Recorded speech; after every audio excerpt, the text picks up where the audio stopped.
Star Wars fans, we need to talk about the Bantha in the room. The best episode of the Book of Boba Fett doesn't even have Boba Fett in it. What's the deal with this show?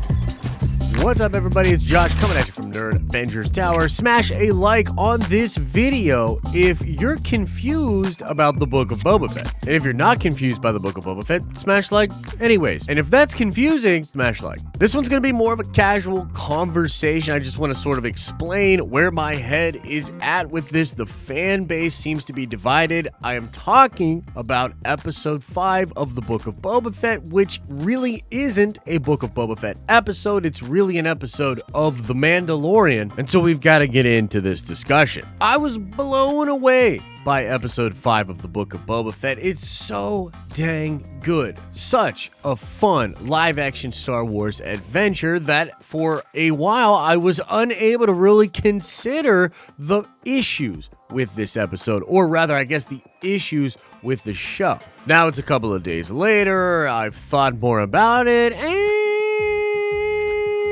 I'm kind of, confused. Now, before we get into the reasons why this is kind of an issue, it is absolutely fair to point out that we don't really know what's going to happen in the next 2 episodes of the Book of Boba Fett. And so some of what I'm talking about here, or what I'm afraid is going to happen, we don't know to be true. But having said that, I think we actually do have a pretty fair idea of what will go down in the next 2 episodes. My prediction is that episode 6 will be some kind of a Luke Skywalker, Grogu, Mando episode. We're going to continue to follow Din Djarin in that episode. And then episode 7 will show all of the gang, and this includes Din Djarin and maybe some other crazy bounty hunters. Yeah, they're all going to join up with Boba back in Mos Espa for a crazy fight against the Pike. Do we know for sure that that's what's going to happen? No. Is it a pretty safe bet that something similar to that is going to happen? I would say yes. And what that likely means is the arc that you got with Boba Fett in episodes 1 through 4 is the character arc for Boba Fett in this show. Boba fights his way out of the Sarlacc pit, is saved by the Tusken Raiders, is acclimated into their culture. The tribe that accepts him gets destroyed. He finds Fennec Shand, and they both go rescue his fire spray. And the Tuskens help him to realize that you need to have a tribe and that he's better off with a tribe. And also, he's so sick of working for all these gangsters for the entirety of his career as a bounty hunter that he's over it. This leads him to a place where he is going to become the leader or the father of his own crime family. And he's going to do all that is required with respect. And I think it's fair to say that that arc is okay. It's not terrible. It's not great. It's just okay. I mean, to be honest with you, it's really tropey. I just don't think it's that compelling. Like, it certainly fills in the gaps of what was going on, and it informs this new version of Boba Fett.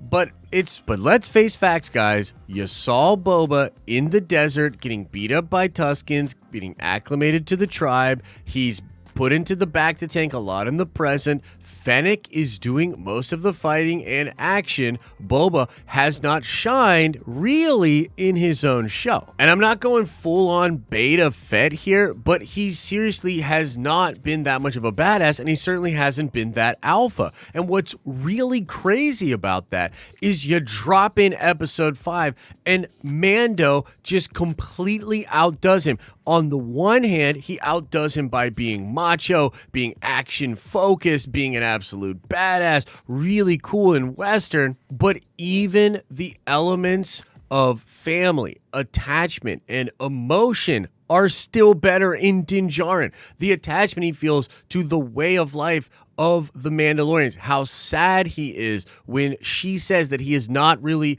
a Mandalorian, and the fact that that character absolutely loves Grogu. These are actually emotional qualities of the character. Mando comes in to Boba's show and is way more badass than him, and is also more complex as a character and has more emotion as a character. He's literally outdoing everything you can do from a character perspective of Boba in Boba's show. And I'm really and truly conflicted about this reality. Like, it is real. This is where we're at. Let me be crystal clear about this. I'm not concerned about the Filoniverse. I'm not concerned about John and Dave doing Star Wars. I'm certainly not concerned about the Mandalorian as a character. He is totally shining, and they have something really special with that character. The future is bright, and I think things are going to be okay. But what I am a little bit perturbed at is Boba Fett. I feel bad for hardcore Boba Fett fans that were expecting a little bit more of what they get from Din Djarin in episode 5 from the Boba character. I don't think it's toxic or crazy to wish that Boba was doing more in general and doing more badass stuff. That's what you would want from your action hero, crazy bounty hunter character getting his own show for the first time in 40 years. Like, I legitimately feel bad for hardcore Boba fans if this is really the arc they got and the content they got for Boba in his own show. I also feel bad for Tamara Morrison. Like, for real, he's not awesome in this show. And he even has sort of mentioned he thinks he's talking too much. He wants to be a little bit more mysterious. And I kind of agree. I mean, look what they do with Din Djarin in episode 5. It's atmospheric. There's a lot of just long shots with the helmet just kind of giving you a read on the emotions of the character. It's just way more compelling. And like, legitimately, ask yourself this. How do you think Tamara Morrison feels with everybody raving about episode 5 and Boba's not even in it? People saying it's the best episode, and it is. Like, by a long shot, it's the best episode in the season. How can Tamara Morrison possibly be seeing all of that going on out there online and not feel a certain way? So why did this happen? Well, let's talk about the most reasonable explanation, the sort of Occam Razor's solution for this. And this is just that, hey, they took a shot with the Boba character. They wanted to do a certain thing with him.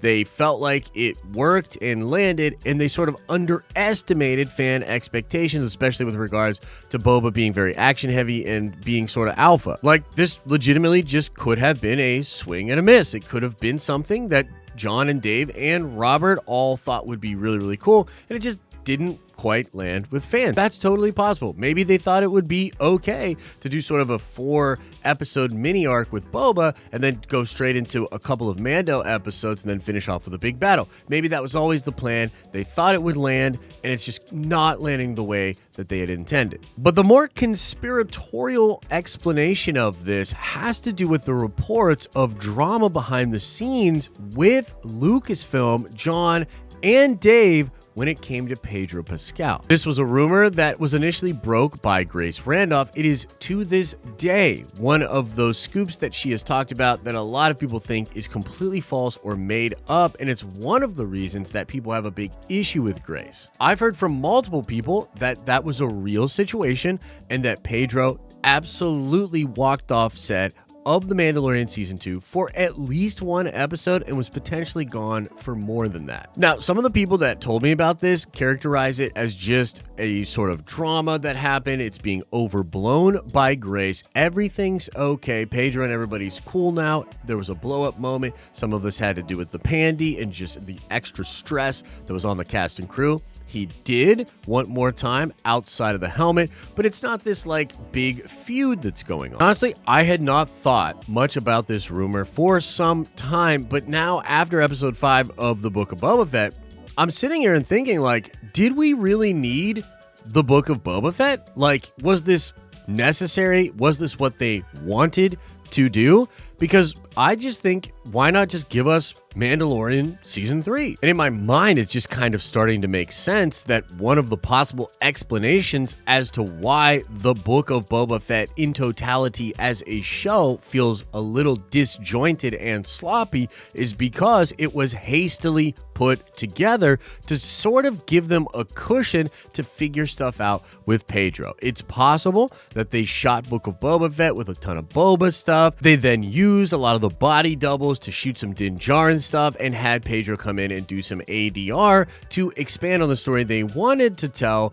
without having to work a ton with Pedro and continue to put that kind of stress on the entire cast and crew. Again, I fully acknowledge this is getting into sort of conspiratorial territory. But really and truly, it kind of seems weird, right? Book of Boba Fett really does seem like a weird show. But I will say, depending on how these next few episodes go, my faith in John and the whole process over there with Disney Plus and the Mando verse or the Filoni verse, whatever you want to call it, my faith is completely still with all of them. This Mandalorian episode in the Book of Boba Fett was phenomenal, a total return to form, and I want to see much more of that. And if we get that kind of quality, if we get this crazy story building to an awesome destination, I will forgive a lackluster Book of Boba Fett show and a sort of weird process of putting together that particular story. But again, if you're a hardcore Boba Fett fan, I do think currently you have every right to be upset about what's going on with that character and his own show, especially considering that we might follow Din Djarin for another episode and then get back to Boba. It just feels weird, and so I wanted to do this video, and I would love to know what you think about this situation. Like this video if you liked it, subscribe to this channel to see more of our content, pop up in your recommended feed. I highly suggest you check out the TikTok. The podcast on Spotify just had a really good conversation with Nerd of the Rings, talking about the new Amazon Rings of Power show. Going to be talking to Jay Drunk 3PO really soon on the podcast. It's a really, really good time. And then our live streaming channel, man, the live streams have been blowing up. People are having a ton of fun coming over, hanging out with us live. Consider checking that out as well. As I always say, I hope you are having an awesome and a nerdy day, and I'll see you in the next video.